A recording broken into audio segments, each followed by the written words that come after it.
Petunija je prelijepa cvjetajuća biljka koja cijelo ljeto ukrašava balkone, terase, žardinjere i dvorišta.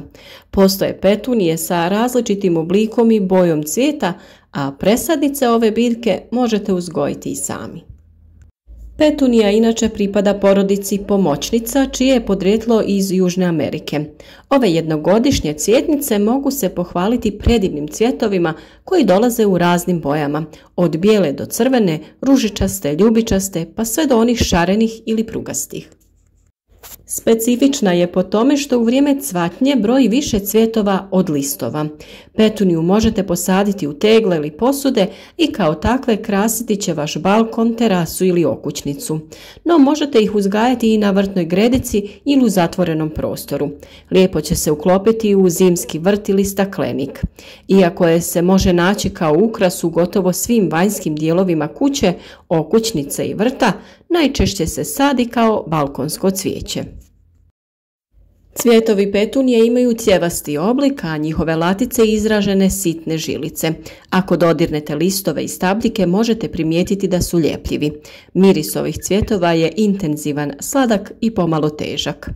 Petunije je lako uzgojiti ako ćete pratiti njezine uvjete za rast i razvoj. Osigurajte joj dobru zaštitu od vjetra i smjestite je na sunce ili u polusjenu. Ako ćete je redovito prihranjivati i zalijevati, podariti će vam predivne cvjetove. Sama sjetva petunija obavlja se dosta rano, još u februaru i martu, kako bi cvale tijekom ljeta i početkom jeseni, od juna do oktobra. Do sjemena petunija možete doći kupovinom, razmjenom ili ste sačuvali sjeme od biljaka koje ste uzgojili prethodne godine. Kako se radi o vrlo sitnom sjemenu, imat ćete dovoljno biljaka za uzgajanje, a najveći problem je da ravnomjerno rasporedite sjeme prilikom sjetve zbog njegove veličine. Uzgajanje petunija stvarno nije teško i ako ste sijali bilo koje drugo sjeme, sigurno već imate dovoljno znanja za uspješan pothvat uzgajanja presadnica petunije. Za uspješan uzgoj trebat će vam dobro sjeme, posude i supstrat. Supstrat za sjetvu treba biti kvalitetan jer petunija voli rahlije zemljište i ako je supstrat teži izbijeniji, a ne možete doći do namjenskog supstrata, jednostavno dodajte malo pijeska. Omjer supstrata i pijeska treba biti 5:1. Posudu ili čašu za sjetvu napunite supstratom pH vrijednosti 5,5 do 5,7, potisnite i zalijte. Po površini zemlje rasporedite sjeme u jednakim omjerima, a nakon što ga položite po površini zemlje, nije ga potrebno prekrivati zemljom. Nakon sjetve, sjeme lagano pošpricajte vodom. Ako želite pospješiti sjetvu, sa prozornom folijom prekrijte teglu. Površinski sloj će zadržati vlagu i neće tako lako da se osuši. Time će klijanje mladih biljaka biti uspješnije i sigurnije. Sada posude postavite na prozorsku dasku okrenutu prema jugu. Sjemenu osigurajte puno topline i svjetlosti, a najbolja temperatura za nicanje ovih mladih biljaka je ona od 25 stepeni. Temperature ispod 20 mogu unazaditi razvoj i rast biljaka. U slučaju da ne možete zadovoljiti povoljnu temperaturu i dovoljno svjetla, možete si pomoći stolnom lampom. Položite posude sa sjemenom ispod lampe dok biljke ne niknu. Redovito provjeravajte vlažnost zemlje, a ako je supstrat suviše vlažan, uklonite foliju. U najboljim uslovima mlade biljke bi se trebale pojaviti već nakon 7 dana. Tada temperatura može biti oko 20 stepeni. U početku biljka sporo raste jer se razvija i njezin korijenov sustav. Nakon što niknu, mlade biljke petunije osjetljive su na nedostatak i višak vode. U tom trenutku voda je jedino što im treba, ali i što im može naštetiti. Višak vode također je štetan kao i manjak. Stoga se preporučuje zalijevanje preko podloška. Supstrat će tako sam moći uzeti vode koliko mu je potrebno. Kada primijetite da su niknula 2 prava lista otprilike nakon 20 dana, presadite vaše petunije u veće posude. Supstrat za presađivanje petunije trebao bi tada biti pH vrijednosti oko 6. Ako se te biljke previše izdužuju, temperaturu smanjite na 15 stepeni. Teglice postavite na istok ili zapad, a izbjegavajte sjeverni položaj.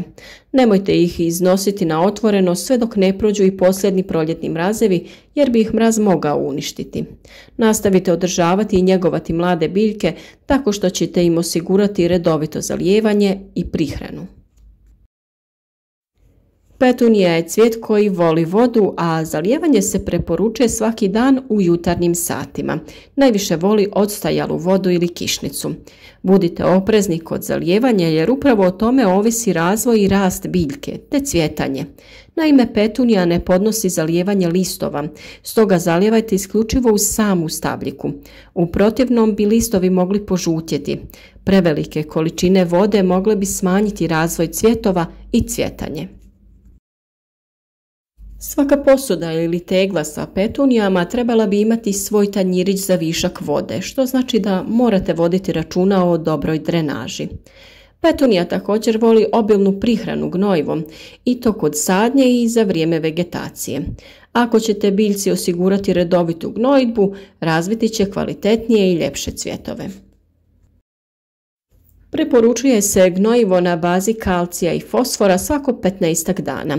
U specijaliziranim trgovinama možete nabaviti prihranu na bazi željeza koja će petunijama osigurati bogat rast. Spomenutom otopinom prihranjujte ih jednom u 7 dana.